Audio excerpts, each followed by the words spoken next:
Alright, let's dive into something that's been on everyone's mind lately. How the heck do we use AI responsibly?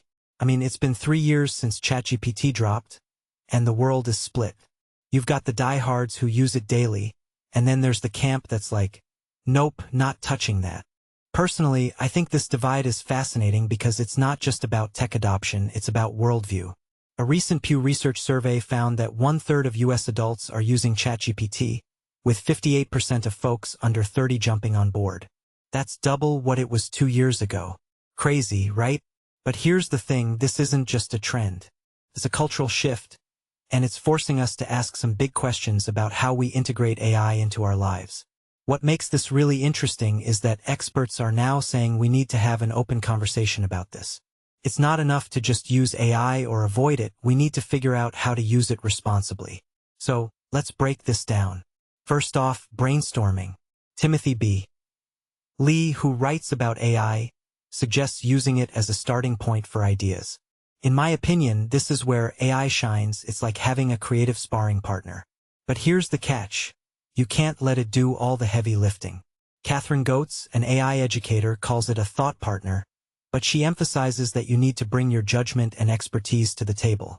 What many people don't realize is that AI is best for tasks where you already know what the right answer looks like. It's a tool, not a guru. Now let's talk research.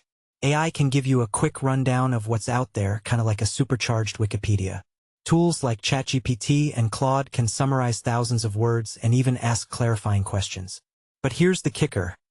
It's still on you to do the actual work. AI can help you get your bearings, but it's not a substitute for digging in yourself. If you take a step back and think about it, this is where a lot of people go wrong.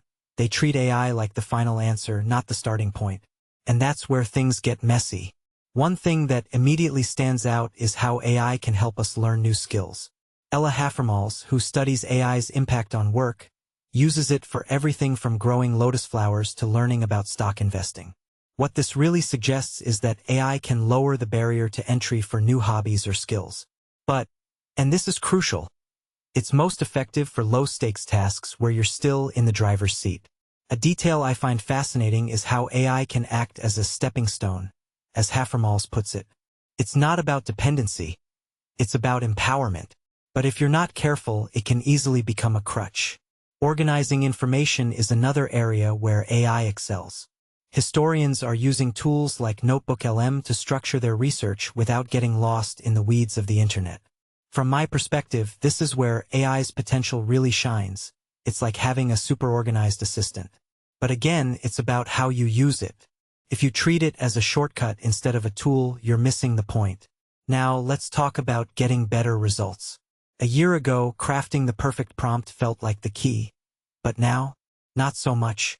What makes this shift interesting is that AI is becoming more intuitive.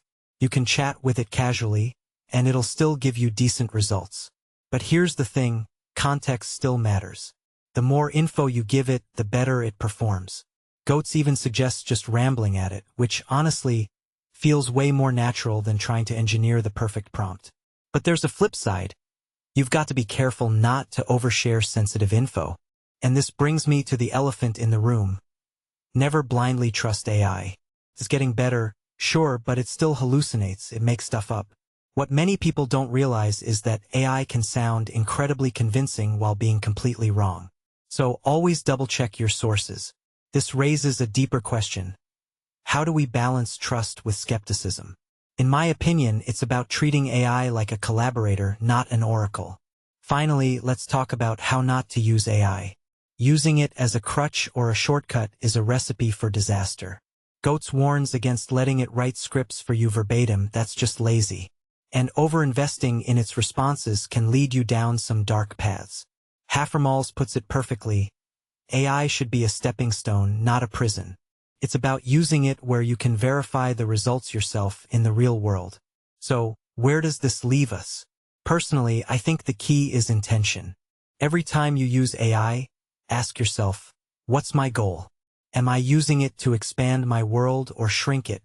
Am I staying in control or am I handing over the reins? AI is a tool, and like any tool, it's only as good as the person using it. What do you think? Are we using AI responsibly? Or are we still figuring it out?